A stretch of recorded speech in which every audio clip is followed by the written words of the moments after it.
Pisces, welcome to your full moon energy read. The next full moon will be out March 25th, 24th, depending on where you are in the world, and it will be in the sign of Libra. Also, it will be a lunar eclipse.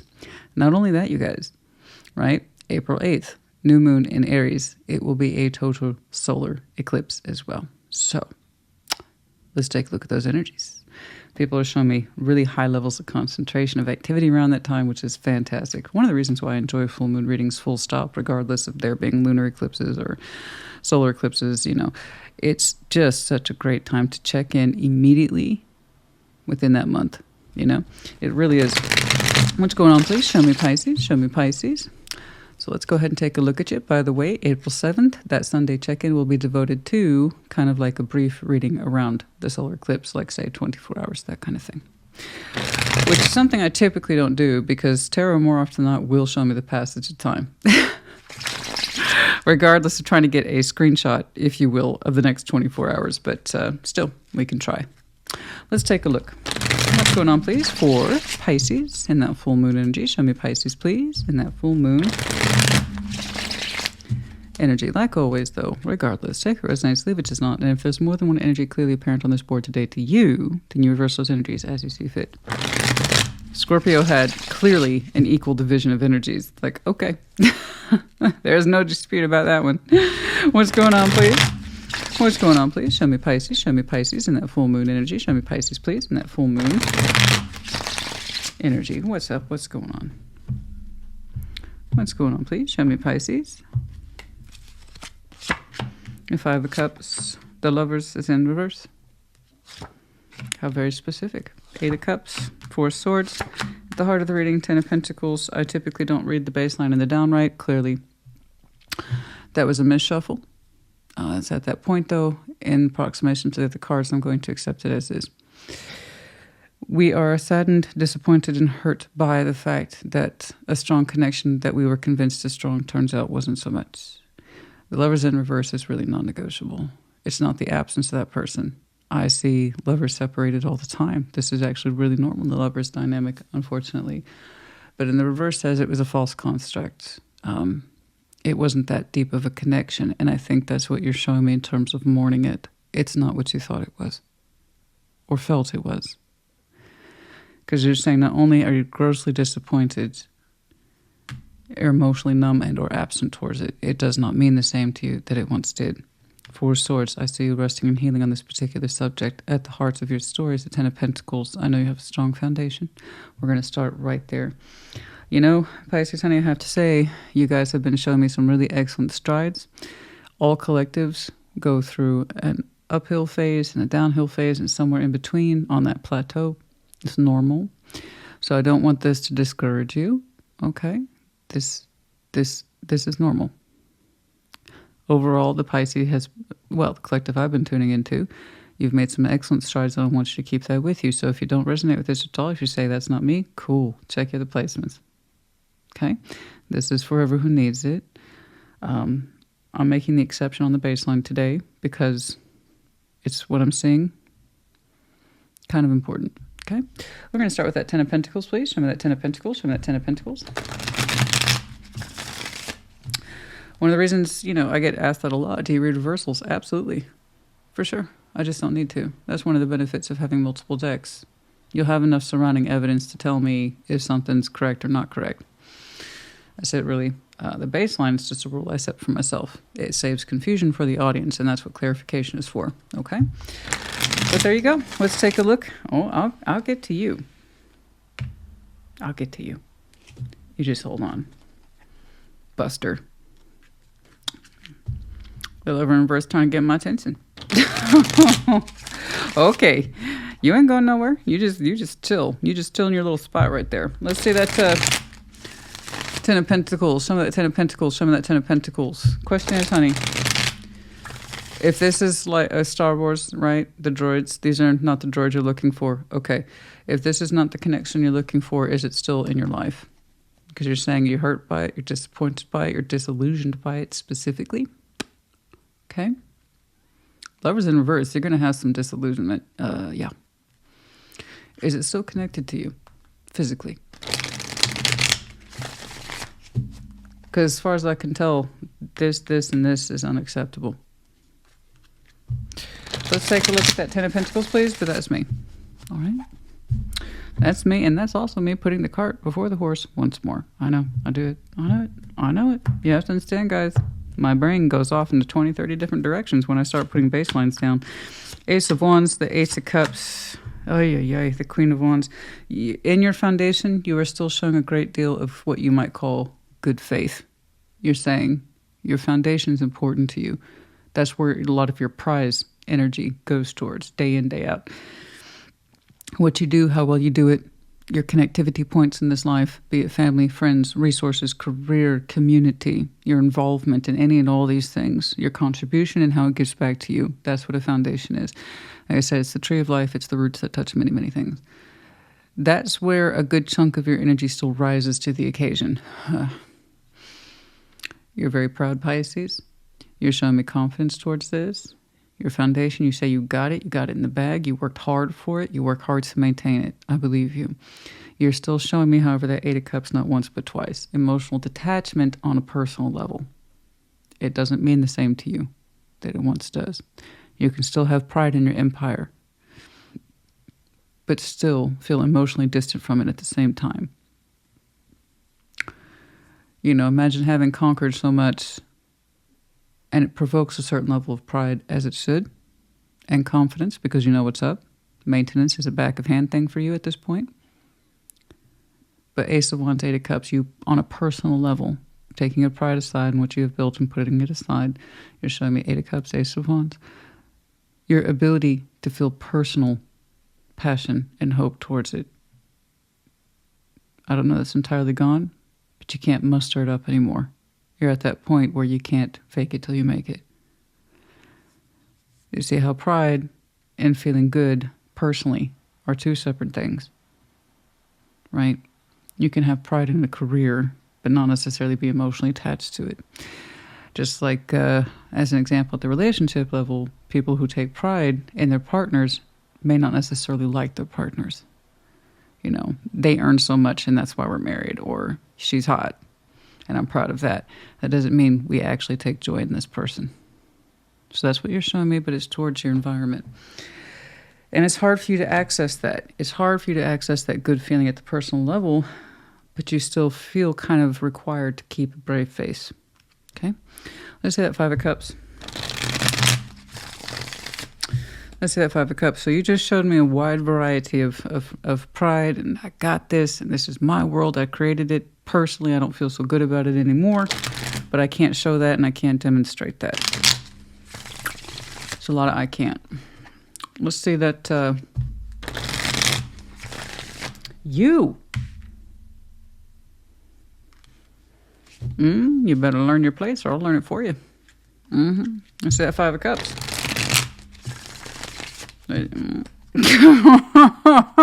I don't know who that is, but they're already irritating me. Let's see that Five of Cups crowning. Let's see that Five of Cups crowning. Somebody commenting, and it was done in jest. I know that. They said, when you laugh, when you talk about someone, kind of freaks me out. I know.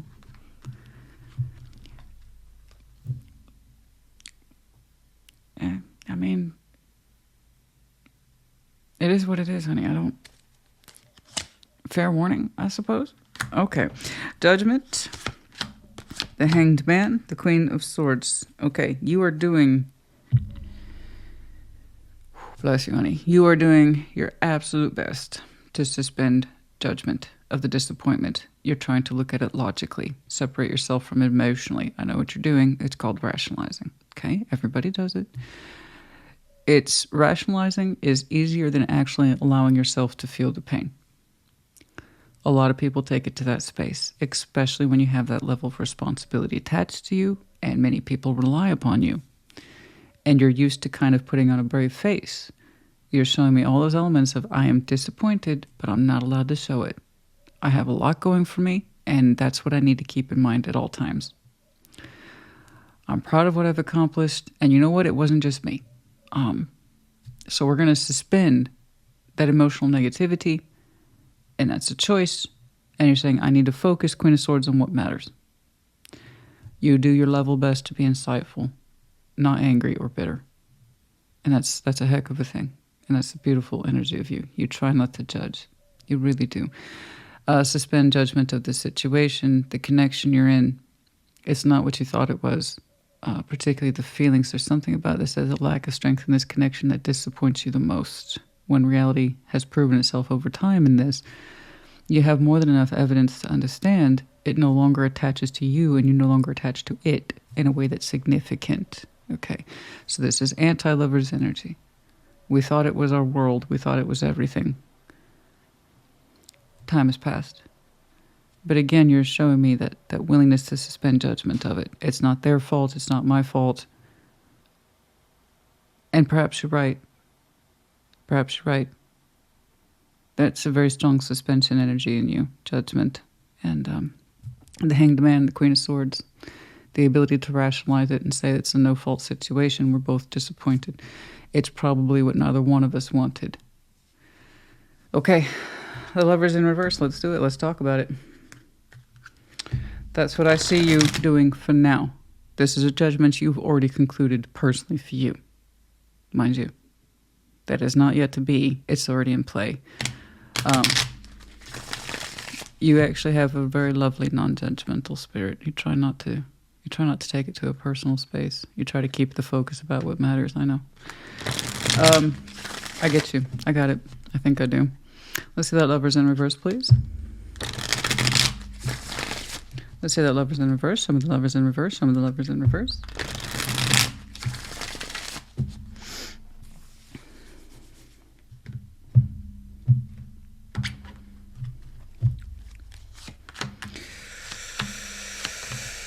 Oh, yeah. Seven of Swords. Sorry, I had to breathe. Seven of Swords, Ten of Swords, the Knight of Swords. Oh, boy. Oh, boy.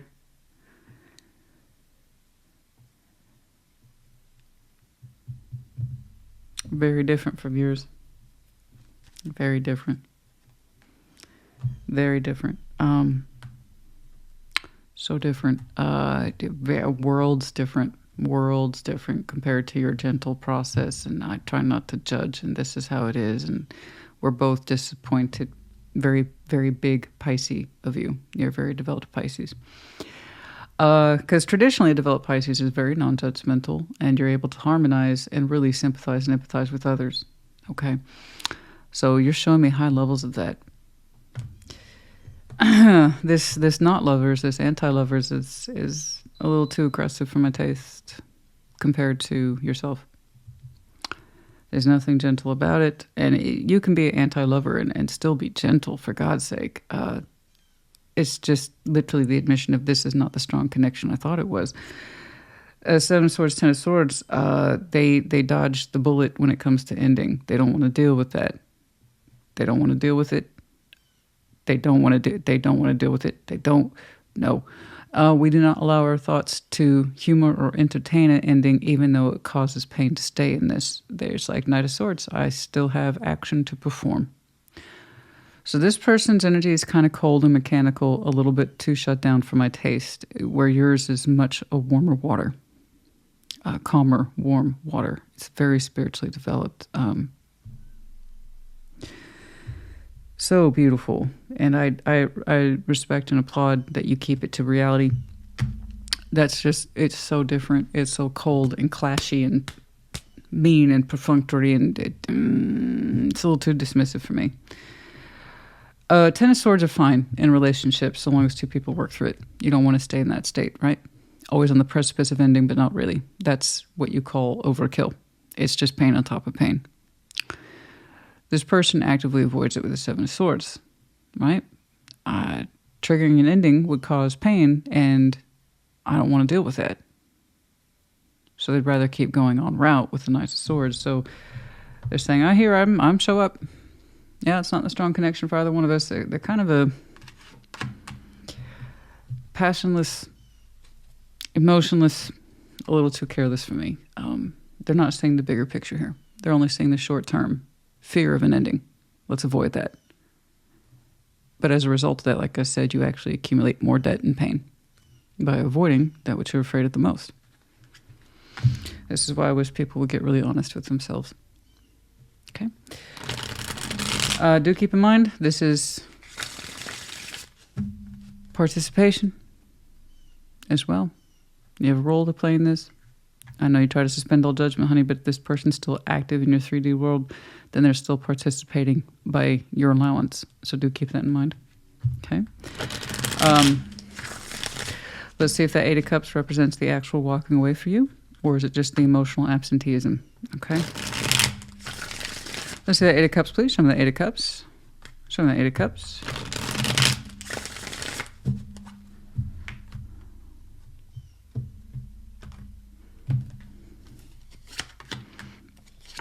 The Hermit, Temperance, the Two of Swords. You're thinking that you can heal yourself, but not necessarily the situation.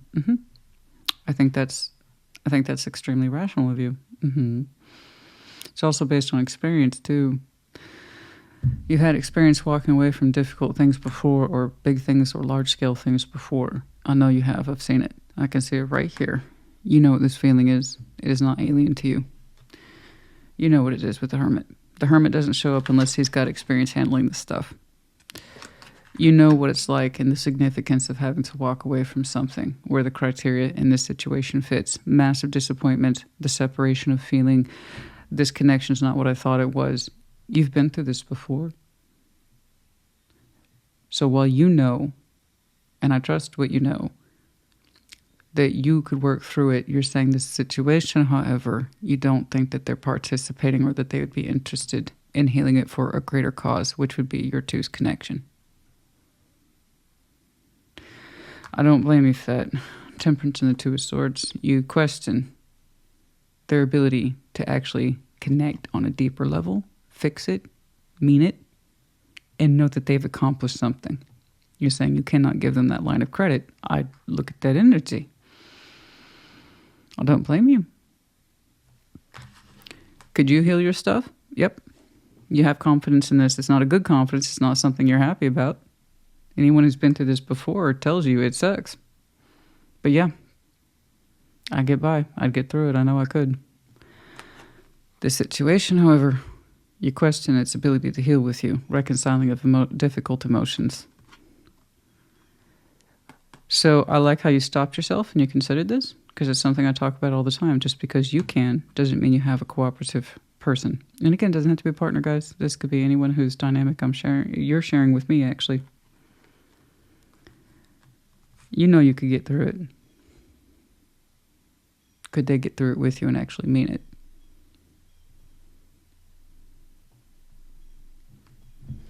Let's see that Four of Swords. I'd like to see what you conclude. You may not have a conclusion yet. But what I like is that you have started to carve out for yourself, this is what I could do. And this is how I've chosen to interpret the situation. I'm trying not to judge. I'm trying to understand them. But, well, the tarot lady says it all the time. Shouldn't they be doing it too? I don't think they can or want to.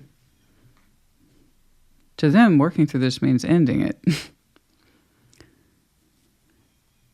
You know? They don't want to. Which means they're also rejecting healing. Choice is real.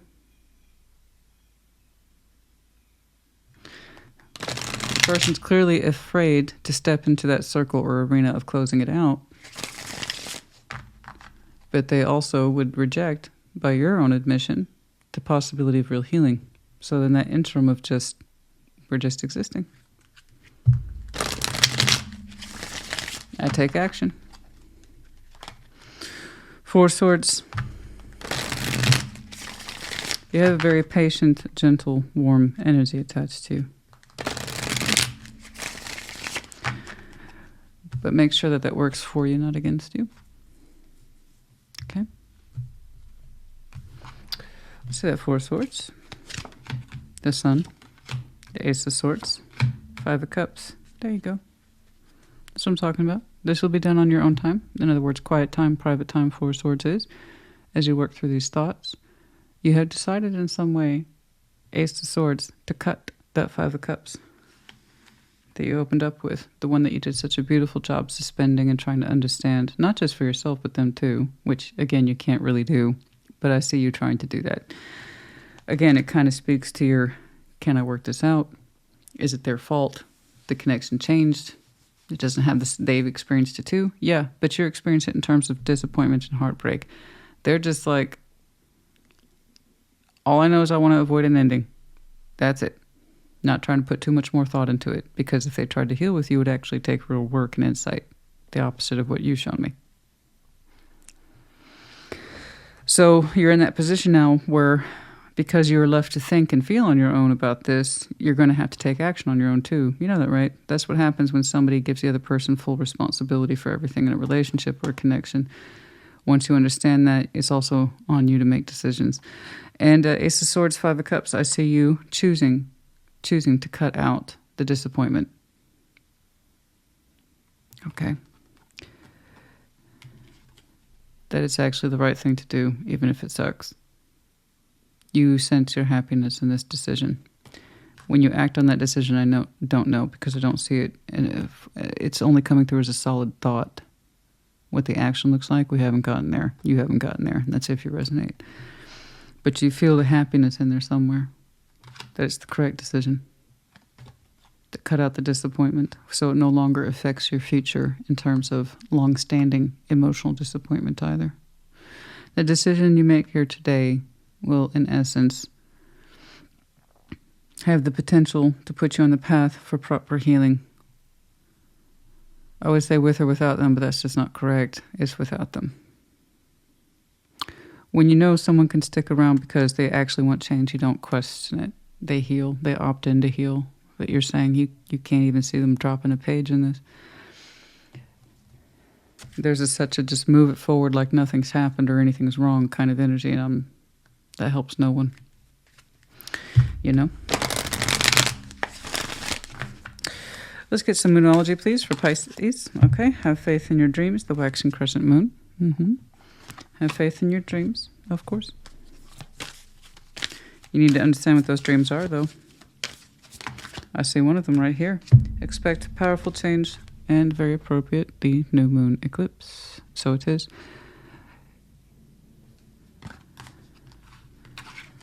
That's when you go into rest on the subject, more or less at that time. Early April.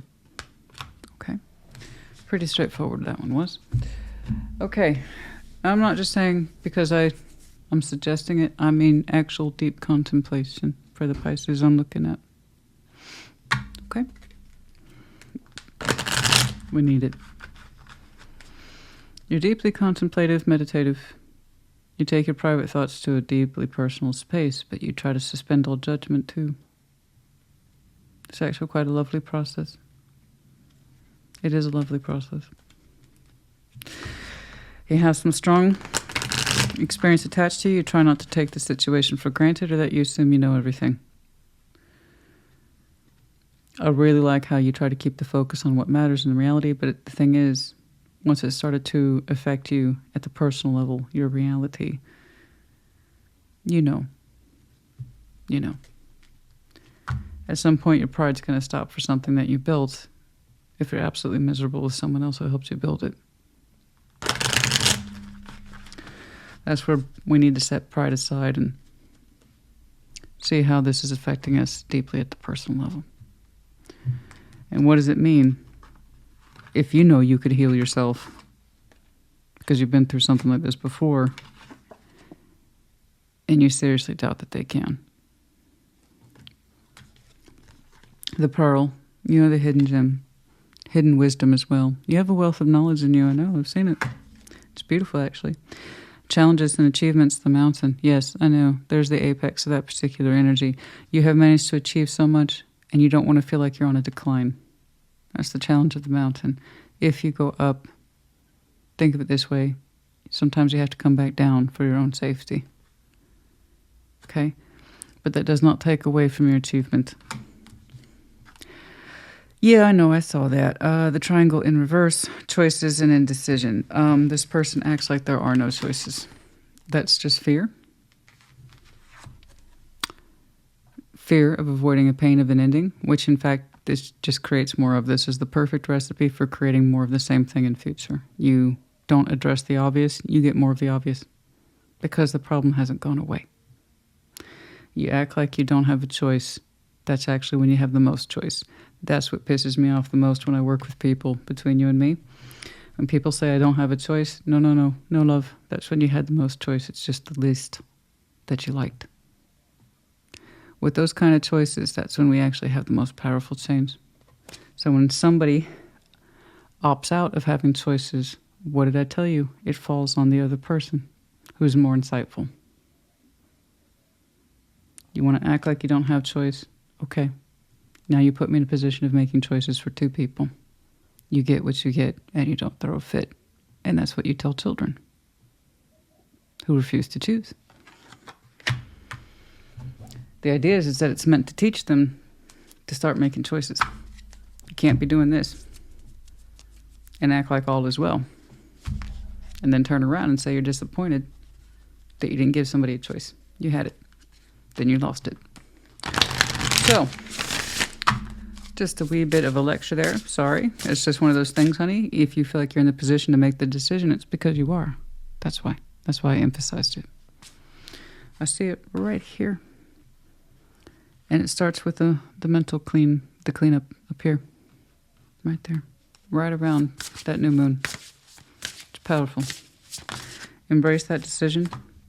The vanishing mirror, ego, that's what I'm saying. I know that's in here. I see your pride, and I get your pride. I don't knock you for your pride. I get it. You built that foundation, and you used to be able to feel personally good about it until being in this connection made you start to feel bad about your achievements. But then also, honey, what does that say about how much you're able to accomplish with an unsupportive character in your life? That will always be part of you. The vanishing mirror, the ego sublimation, the smashing of that. Separate your pride from this context. Do they support your pride in a healthy way or in a non-healthy way? Again, falling back to you. And are you carrying all this? Okay? Separate your pride, your accomplishment of this, from this person. You'll have an answer in there. Number 58, by the way. Feels like it takes away a little bit more from your pride every day. I bet. I would imagine. Let's do one more. I feel like there's one more in there.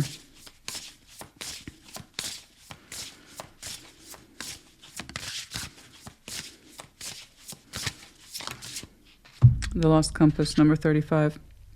Getting back to a place of personal integrity. You feeling good about you and knowing that you have made good choices. Because you have. This represents real choice. Okay? So make the right one. All right. Oh my. Somebody's contributions are dead. Okay. Look, I didn't know how far that was going to go. But the bee, the busy bee specifically, is in reverse, non-activity. There's been non-activity, no signs of life and or improvement in this since, for some of you, last winter. Okay, the snowflake. There has been no activity. It's been dead on the radar since, for some of you, last winter or a couple of winters. I don't know. But it's very distinct. I didn't get anything else. A lack of activity. The whole thing with the bee, guys, is productivity. I'm not saying work yourself to death, and I'm not saying that they need to work themselves to death. But there's that lack of sense of pollination, growth. The want and desire to contribute to something larger.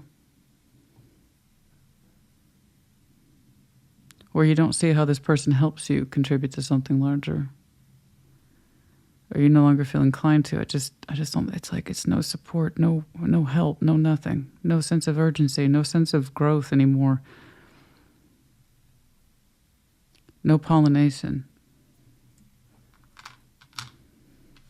No natural lift, that desire to succeed and to do more. Like I said, that lack of productivity. Okay. No sweet honey, no nothing. Something like that. I hope this helps you. Put in the comments as you see fit. Take care. Be well.